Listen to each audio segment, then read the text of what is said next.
Bismillah, assalamualaikum warahmatullahi wabarakatuh. Alhamdulillah, salatu wassalamu ala rasulillah wa ala alihi wa sahbihi wa sallama taslima. Kita lanjutkan kajian kita dari kitab tafsir Juz Ammah. Masih melanjutkan tafsir surah Abasah.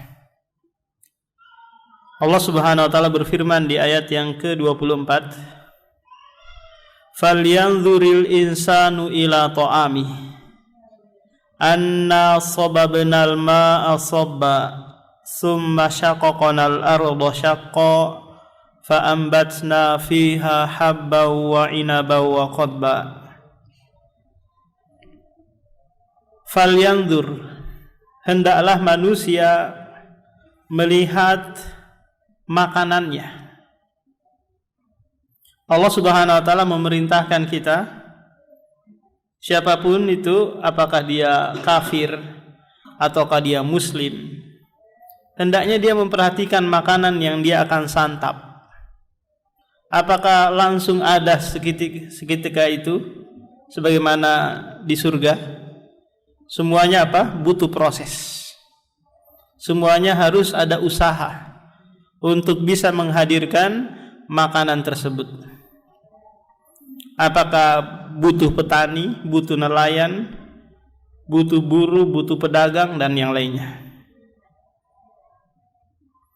Itu pun petani hanya melakukan sebab saja, Pak. Menabur bibit, kemudian menyiram. Belum tentu semua yang dia tabur, yang dia siram itu tumbuh. Itu ada andil Allah subhanahu wa ta'ala. Nah, kita diperintahkan untuk mentadaburi, menghayati ini semua agar kita itu muncul kesadaran sehingga timbul rasa syukur terhadap kenikmatan yang selama ini kita rasakan. Jangan menyandarkan pada diri sendiri, tidak butuh kepada Allah. Saya loh yang beli nasi, saya loh yang ini, saya loh yang ini. Semuanya apa? Itu adalah nikmat dari Allah. Fama bikum min nikmatin faminallah. Nikmat apa saja yang kalian rasakan itu datangnya dari Allah subhanahu wa ta'ala. Anna sababnal ma'a sabba. Kamilah yang menuangkan, mencurahkan air hujan dari langit. Agar apa? Agar dimanfaatkan oleh tumbuh-tumbuhan, hewan-hewanan, manusia. Jika sekiranya Allah subhanahu wa ta'ala menahan hujan, maka tanaman-tanaman menjadi kering, sehingga tidak bisa Bapak mengeluarkan buah-buahan. Dan hewan-hewan juga pada apa? Kehausan, mati, kekeringan. Jadi ada prosesnya. Tsumma syaqaqnal arda syaqqa. Kemudian kami pula lah yang membelah bumi dengan sebaik-baiknya. Membelah ini apa kaitannya? Kaitannya Pak, takala air turun dari langit gitu. Kemudian bumi ada yang terbuka bisa menampung air, ada juga yang dia los gitu aja kan Pak ya. Ada juga yang dia hanya bisa menampung tapi tidak bisa memberikan kesuburan yang ada di sekitarnya, di atasnya. Nah, jadi ada tanah yang subur, dapat menampung air dan memberikan kesuburan. Ada juga tanah kayak tanah di Balikpapan nih, Kalimantan umumnya tanah lempong gitu, yang dia hanya bisa menampung air tapi tidak bisa memberikan subur ya, kesuburan. Ada juga tanah yang berpasir, yang air itu tidak bisa tertahan, dia langsung turun ke bawah. Nah, air bisa turun, tertampung di bumi, kemudian tanaman bisa mencari, membelah bumi tersebut, membelah tanah. Ini semua adalah campur tangan Allah subhanahu wa ta'ala. Fa'ambatsna fiha habba. Lalu kami menumbuhkan di bumi tersebut habba, biji-bijian. Apakah itu biji-biji yang bisa dimanfaatkan oleh hewan, manusia, ataukah tidak? Karena banyak biji-biji juga yang tidak dimanfaatkan. Ada yang rasanya pahit. Tapi semua itu dimunculkan oleh Allah Subhanahu wa taala dengan hikmah. Cuma kadang kita belum sampai, apa nih buah yang pahit ini dikeluarkan oleh Allah Subhanahu wa taala, apa nih? Belum ketemu mungkin manfaatnya. Tapi ingat, pasti ada manfaatnya buah tersebut. Karena perbuatan Allah tidak ada yang sia-sia. Ada biasanya Pak, yang tanaman dia mengeluarkan buah tapi sebagai hiasan aja, Pak, biasanya itu Pak. Yang depan-depan rumah orang itu. Buah majah ya, Mbak. Buah majah. Dia rasanya pahit. Enggak dimanfaatkan oleh manusia maupun hewan.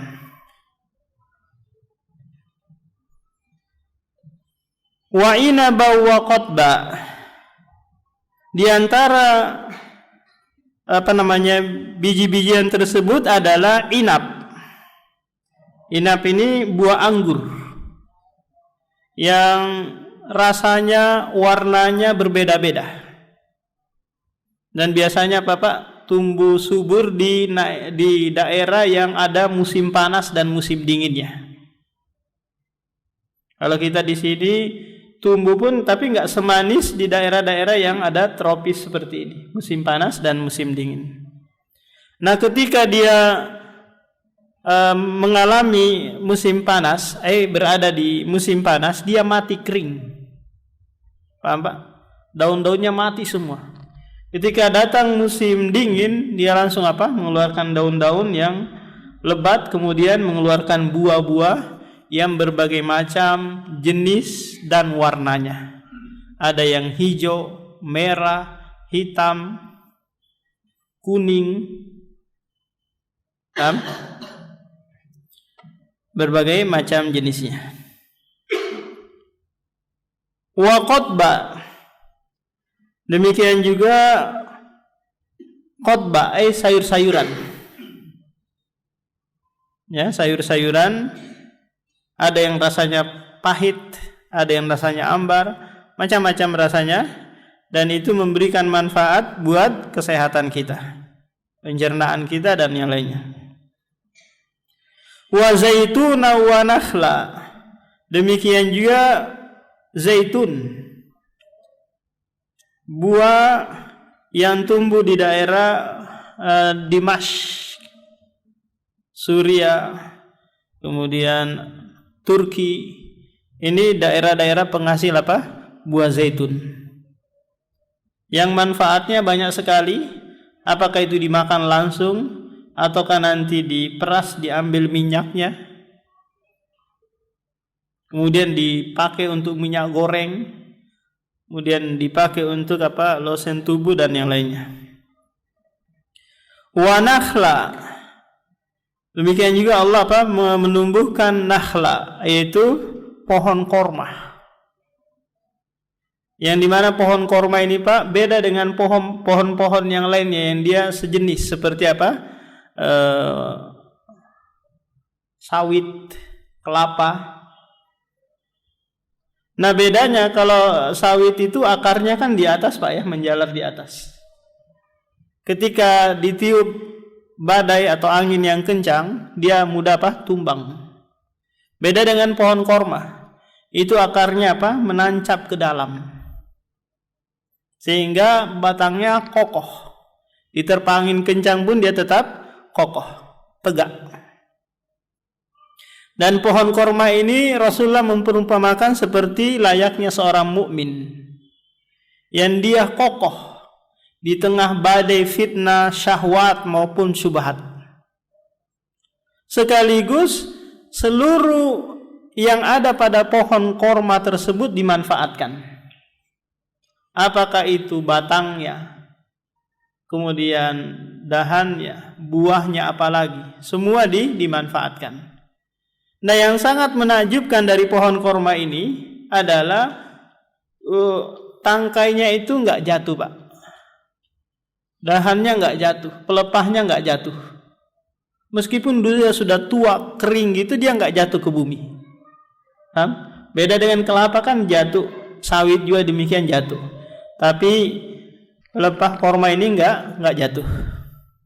Nah, demikianlah seorang mukmin yang kalau keimanannya sudah kokoh, disiksa bagaimanapun dia tidak mau murtad, tidak mau keluar dari agamanya.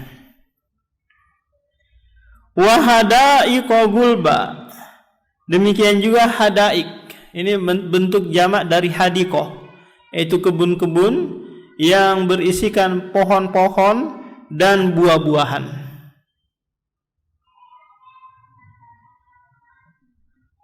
Wa fakihata wa abba.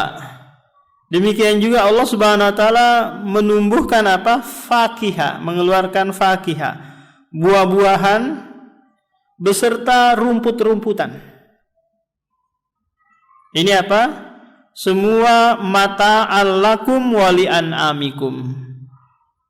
Buat kesenangan kalian dan hewan ternak kalian. Gratis dari Allah Subhanahu wa taala. Enggak perlu kalian dipungut biaya. Enggak perlu. Kalian manfaatkan saja untuk kalian gunakan bersyukur kepada Allah Subhanahu wa taala dengan menghambakan diri kepadanya, dengan beribadah kepada Allah. Yang jadi muskilah adalah sebagaimana pernah kita sebutkan, yaitu tak kala ada pohon tumbuh kemudian mengeluarkan buah yang lebat, terus ada orang lain yang mau memanfaatkan buah tersebut, mau memakan. Sementara dia ada di pekarangan rumah orang. Paham, Pak? Ada di pekarangan rumah orang. Apakah orang yang lewat atau musafir yang singgah boleh memetik buah tersebut? Kemudian dia memanfaatkan, apakah itu kelengkeng, anggur, mangga. Maka datang hadis yang menyebutkan hal ini, bahwa boleh orang yang singgah memanfaatkan buah tersebut dengan syarat pohonnya tidak dipagari. Mbak, tidak dipagari oleh pemiliknya. Kalau pemiliknya memagarinya dengan kawat mungkin, atau dengan seng, atau dengan tembok, maka Anda harus izin kepada pemiliknya. Tapi kalau sekiranya nggak dipagari, silahkan Bapak makan sepuasnya, sekenyang-kenyangnya, tapi jangan dibawa pulang. Apalagi dijual ke Pandansari. Nggak boleh. Haram. Jadi ketentuan dari syariat hanya membolehkan makan di tempat. Silahkan disikat gitu, dimakan di tempat, tapi jangan dikantongin, dibawa pulang nggak boleh. Itu. Wah, ini kesempatan ini Ustaz. Iya, memang boleh. Datang hadis membenarkan hal ini. Gimana dengan buah nangka? Iya, kalau dia bisa manfaatkan di tempat, dia langsung makan di tempat. Yang ada kan dia ambil terus dia bawa ke pasar, dia jual kan? Apakah dia jual matang gitu, ataukah dia jual untuk sayur lodeh? Nggak boleh, ini haram hukumnya. Mungkin dia berdalil dengan ayat ini, mata allakum wali an'amikum, untuk kesenangan kalian. Kalian ini kan umum, siapa saja, hewan ternak juga boleh memanfaatkan. Maka jangan dilarang hewan ternak tersebut kalau tanaman Anda tidak dipagari. Kalau tanaman Anda dipagari, ya boleh. Ketika dia loncat naik pagar kemudian makan, ini harus diusir. Kemudian pemiliknya nanti harus didenda. Paham, Pak? Ini kalau biasanya ada peternak kambing gitu, mengembala liar kambingnya, kemudian masuk ke dalam rumah kita, dia makan semua tanaman-tanaman kita, maka si pemilik kambing harus didenda. Kalau rumah kita sudah berpagar. Jadi Allah Subhanahu wa taala menumbuhkan, mengeluarkan semua ini untuk kita manusia, apakah muslimnya ataukah kafirnya. Kemudian Allah Subhanahu wa taala melanjutkan menjelaskan sedikit keadaan hari kiamat. Karena nanti di surah At-Takwir, di surah Al-Infitar, di surah Al-Insyiqaq ini disebutkan lagi keadaan atau kondisi hari kiamat. Fa idza ja'atis sakhah, apabila telah datang sakhah. Sakhah pada ayat surah sebelumnya yaitu An-Naziat, fa idza ja'atit tammah, hal ataka hadisul ghasyiyah, kemudian Al-Qari'ah, Al-Haqqah, ini semua adalah nama-nama hari kiamat.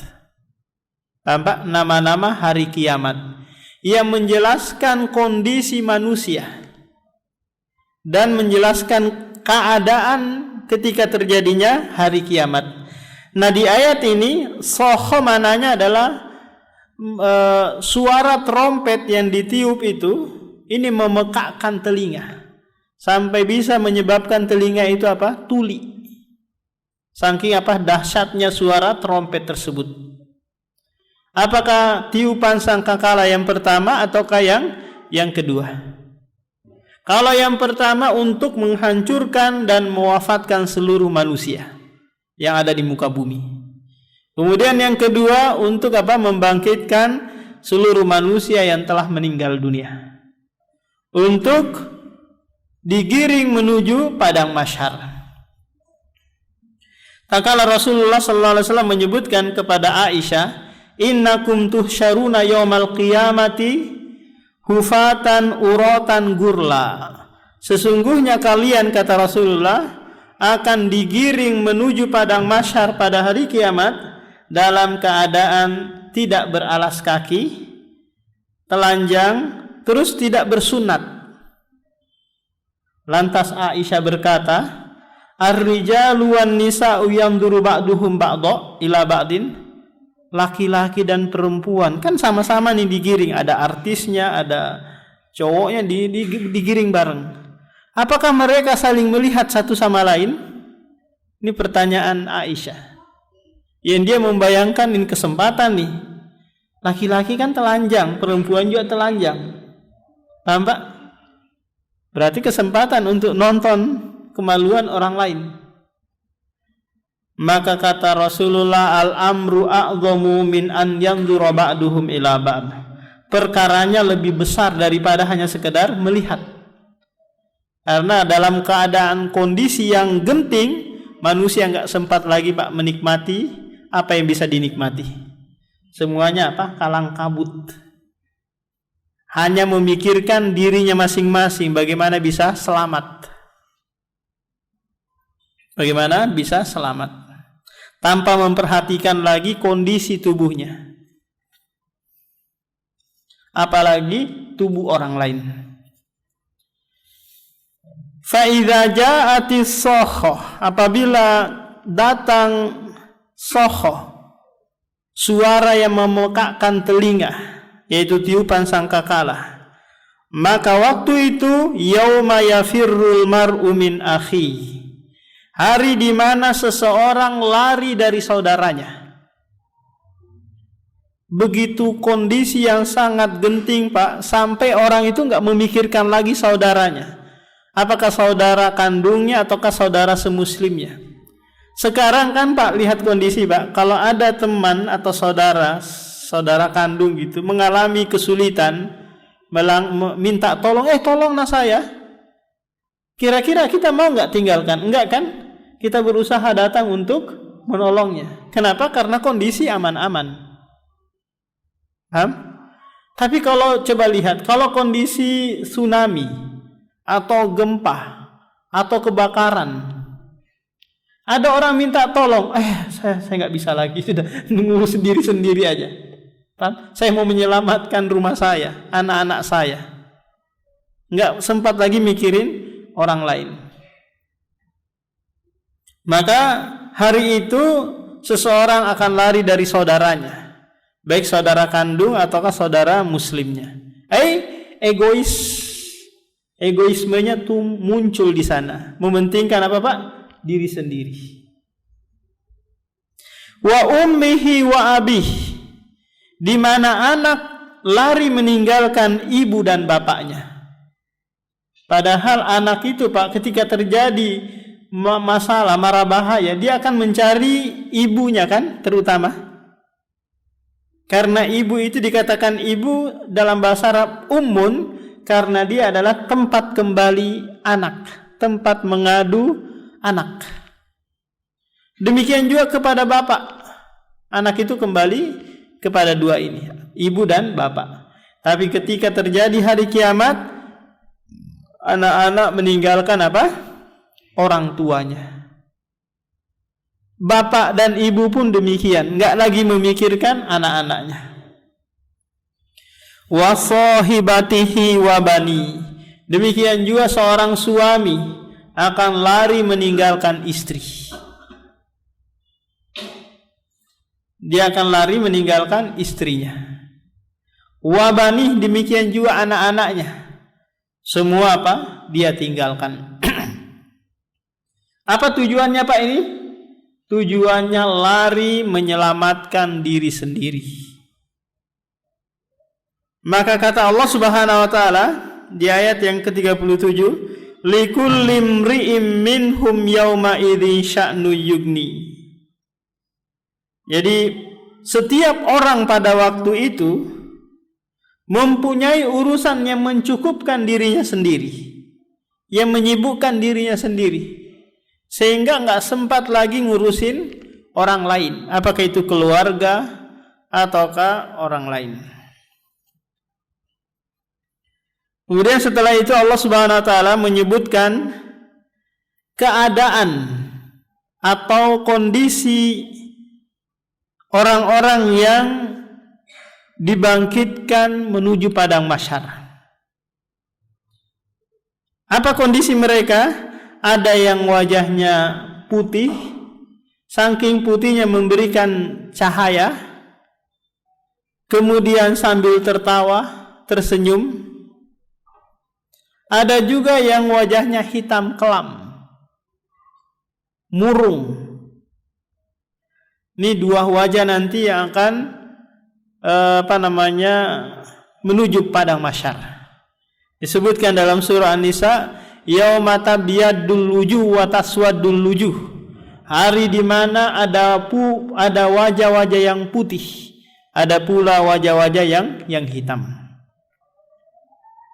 Wajah-wajah yang putih adalah orang mukmin, orang muslim, yang mereka taat, rindu bertemu dengan kekasihnya Allah dan Rasulnya. Seseorang Pak, kalau dia rindu, kangen ketemu dengan kekasih, kira-kira apa Pak? Apakah dia wajahnya semeraut gitu, cemberut aja? Enggak, dia akan ceria kan? Karena akan berjumpa dengan kekasihnya. Wujuhu yawma idzin musfirah. Wajah-wajah pada waktu itu musfirah, ay bercahaya, berseri-seri.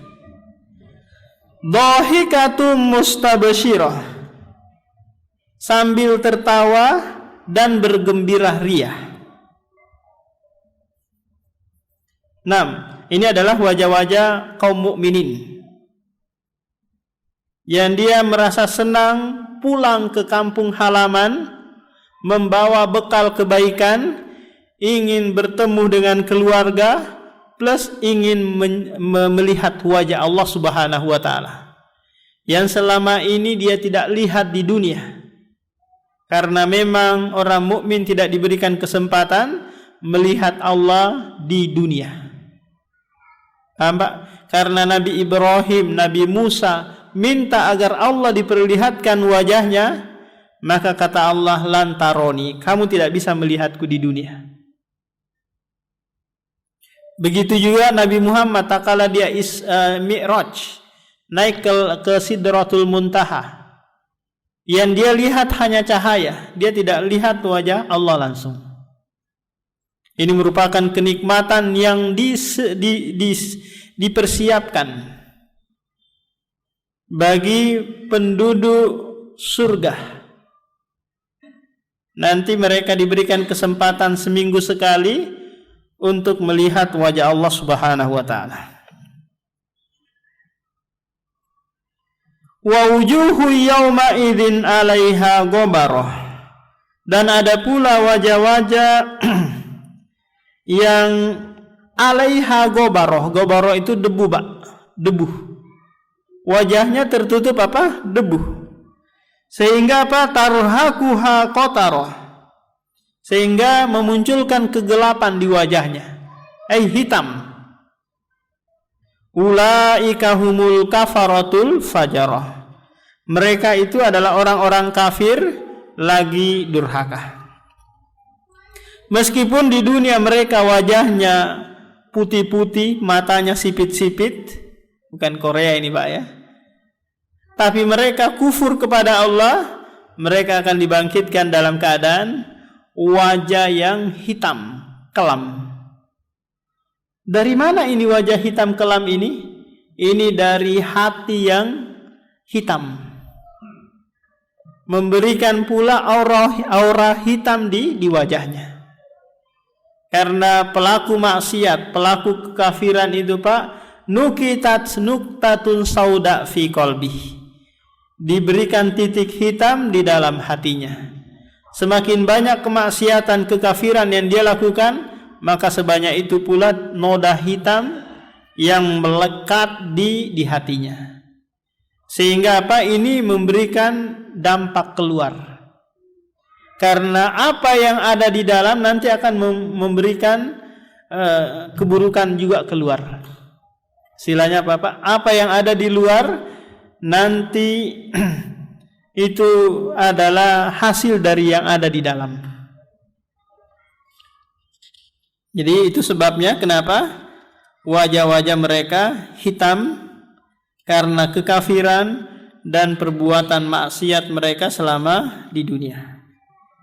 Yang sangat menyedihkan bagi orang-orang kafir ini Pak, mereka kan di dunia kufur ya Pak, nggak mau taat kepada Allah dan Rasulnya. Di akhirat nanti mereka langsung dimasukkan ke dalam neraka, kemudian disiksa pula dengan sebab meninggalkan sholat, meninggalkan puasa, zakat, haji. Padahal kalau dia di dunia berpuasa, melaksanakan sholat dan yang lainnya Pak, itu tidak diterima, ya kan? Tidak diterima. Kira-kira kalau ada orang kafir masuk sini sholat maghrib, maka sholatnya nggak diterima. Ada caleg nyumbang untuk pembangunan masjid, juga nggak diterima uangnya, nggak diterima bernilai pahala di sisi Allah. Kenapa Pak? Karena mereka kufur. Ada penghalang untuk diterima sebagai amal kebaikan. Tapi mereka disiksa karena meninggalkan sholat, puasa, zakat dan yang lainnya. Kok bisa? Iya, karena orang mukmin saja Pak yang meninggalkan sholat itu disiksa, maka orang kafir lebih layak untuk disiksa karena mereka meninggalkan sholat. Nah, ada yang mau ditanyakan dulu Pak sebelum kita pindah ke surah At-Takwir ini? Silakan.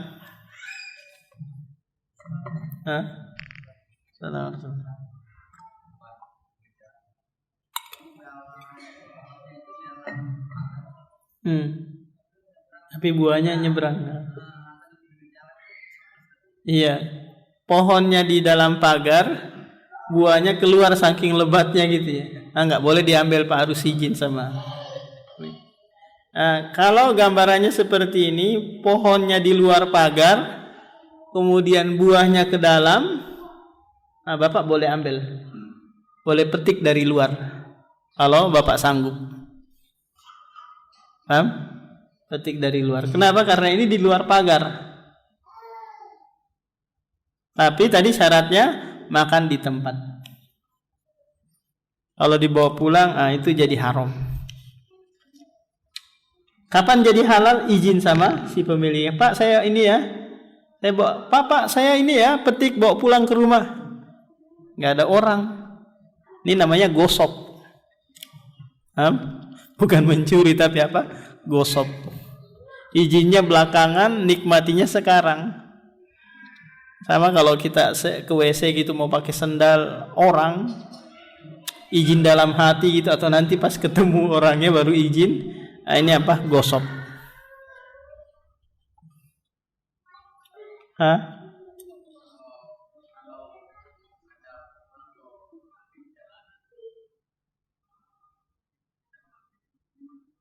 Pohon di jalan. Di jalan gitu Pak. Biasanya ditanam sama Pemkot. Iya. Maka itu buat umum, dimanfaatkan untuk orang yang lewat.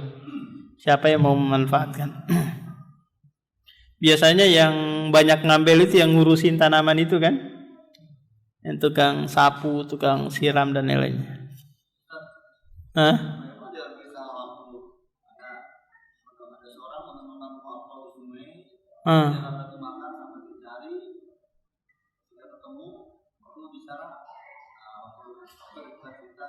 Iya. Itu warok atau kehati-hatian, sifat kehati-hatiannya dia, Pak. Barangkali ini perkara yang buah yang haram, sehingga dia cari nih dari mana sumber buah ini, paham? Dari mana sumber buah ini? Apakah dari buah apa pohon orang yang ada di dalam rumahnya jatuh gitu, kemudian dibawa air hanyut? Ini untuk kehati-hatiannya dia apa? Dia mencari. Nah, karena ini buah yang sifatnya apa? Syubhat. Tidak jelas antara kehalalannya dan keharamannya. Itu namanya warok, bersifat hati-hati. Beda dengan kasus yang kita sebutkan tadi.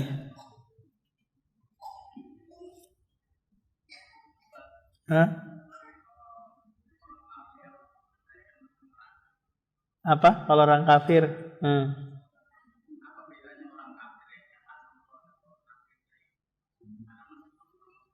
Iya. Secara umum orang kafir itu semuanya buruk. Semuanya buruk. Karena ini adalah informasi atau kabar dari Allah dalam surah Al-Bayyinah ayat 6. Innal ladzina kafaru min ahlil kitabi wal musyrikina fi nari jahannam khalidina fiha ulaika hum syarrul bariyah. Ini ditutup dengan ulaika hum syarrul bariyah. Mereka itu adalah seburuk-buruk manusia. Ini secara umum. Tapi ada kok yang suka kasih saya uang. Ada kok yang suka bangun pondok pesantren. Paham? Ada udang di balik batu, Pak. Paham? Enggak, dia ikhlas kok memberikan.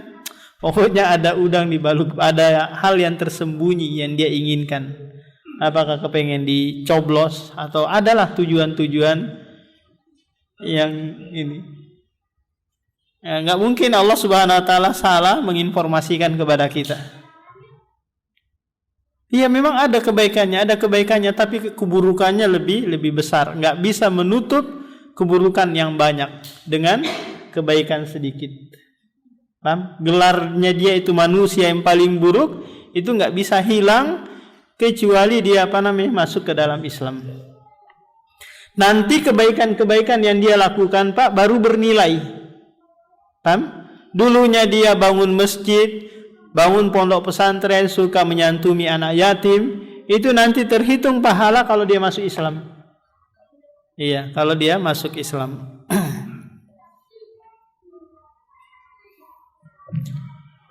Nah, masih ada waktu, kita masuk ke surah At-Takwir. Ini juga surah Makkiyah yang turun sebelum Rasulullah hijrah ke Madinah. menceritakan tentang kondisi hari kiamat. Rasulullah menyebutkan, jika kalian mau melihat kondisi, merasakan kondisi hari kiamat, maka bacalah 3 surah. Surah At-Takwir, Infitor, dan surah Al-Insyiqaq. Karena ketiga surat ini diawali dengan menjelaskan kondisi hari kiamat. Kondisi apa Pak? Hari kiamat. Kapan? Wallahu a'lam. Allah yang maha mengetahui. Tidak diinformasikan kepada malaikat, kepada rasul, kepada nabi, dan kepada manusia. Apa nih hikmahnya? Kenapa disembunyikan, dirahasiakan? Dikarenakan Pak, kalau diberitahukan oleh Allah terjadinya kapan, maka manusia akan nanti bermudah-mudah, masih lama kok hari kiamat, nanti aja. Paham? Nanti aja tobatnya, toh hari kiamat juga masih lama. Kalau nanti hari kiamat tahun 2024 bulan Februari tanggal 14, maka orang-orang yang hidup di tahun 2000 masih lama, masih itu tahun 2024 kiamatnya. Atau orang yang hidup di tahun 2023 bulan Desember, dia sudah siap-siap nih ketakutan ini. Karena di bulan Februari nanti akan terjadi kiamat. Kalau ini diinformasikan oleh Allah. Tapi Allah Subhanahu wa taala hanya menjelaskan asyratus sa'a as-sughra wal kubra. Tanda-tanda kiamat kecil dan tanda-tanda kiamat besar. Apa itu? Diutusnya Rasulullah ini adalah tanda kiamat kecil. Kemudian banyaknya nanti perbudakan. Kemudian muncul di negara-negara Arab sekarang yang dulunya mereka hufatan, tidak memakai sendal, miskin gitu, sekarang mereka berlomba-lomba meninggikan bangunan, membuat bangunan tinggi, pencakar langit. Padahal dulunya mereka hanya pengembala, tidak beralas kaki. Dan nanti perbandingan perempuan dengan laki-laki itu 1:50 Pak. Ini sudah mulai muncul sekarang ini. Banyak bayi-bayi yang lahir berjenis kelamin perempuan kan? Karena akan sampai pada 1:50. Kalau tidak dijalankan syariat poligami, siapa yang mau menikahi muslimah-muslimah ini? Karena mereka nggak boleh nikah sama non-muslim. Ya kan Pak? Ini kesempatan untuk menjalankan syariat poligami. Bagi yang tahan piring pecah, piring terbang di rumahnya. Kalau perempuan itu mau memakai akalnya sedikit saja, nggak memakai perasaannya Pak, maka dia banyak terbantu ketika ada madunya. Dia terbantu mengurusi suaminya, mengurusi anaknya. Dia lebih banyak waktunya fokus untuk ibadah. Apalagi kalau madunya ada 2, ada 3, lebih banyak waktunya dia beribadah kepada Allah. Cuma karena mainnya perasaan, lebih baik kamu ceraikan saja saya daripada kamu madu saya. Tidak, Allah Subhanahu wa taala mensyariatkan sesuatu kecuali itu ada maslahat bagi kaum wanita. Paham Pak? Ada maslahat bagi kaum wanita tersebut. 1:50. Coba. Kita enggak enggak disyariatkan nikahi perempuan sampai 50. Karena kita enggak sanggup kan? Nikahi 2 aja kita sudah stres kan? Apalagi nikah sampai 4 sampai ini. Maka orang-orang yang diberikan kemampuan bisa bisa mengayomi 4, ini luar biasa. Yang sekarang terjadi apa Pak? Kita muwahhid, mengesahkan Allah Subhanahu wa taala sekaligus bertauhid dalam hal istri. Mencukupkan hanya 1. Nah, ini tanda-tanda kecil. Adapun tanda-tanda besar belum muncul. Seperti keluarnya Imam Mahdi, munculnya Dajjal, kemudian turunnya Nabi Isa, keluarnya Ya'juj dan Ma'juj, banyaknya hewan-hewan yang bisa berbicara. Ini belum ada. Meskipun ada sebagian di YouTube itu channel-channel yang menampakkan hal ini. Oh, ini sudah ada, muncul di India, muncul di mana gitu. Tapi semua ini hoax, kayak kabar bohong yang belum terwujud kenyataannya. Allah Subhanahu wa taala berfirman dalam surat Takwir, "Idza syamsu kuwirat wa idzan nujumu kadarat wa idzal jibalu suyirat wa idzal isyaru uttilat wa idzal uhushu husyirat wa idzal biharu sujirat." Di sini ada 12 yang disebutkan oleh Allah Subhanahu wa taala. Yang pertama, apabila matahari digulung sehingga apa-apa cahaya matahari tidak lagi ada.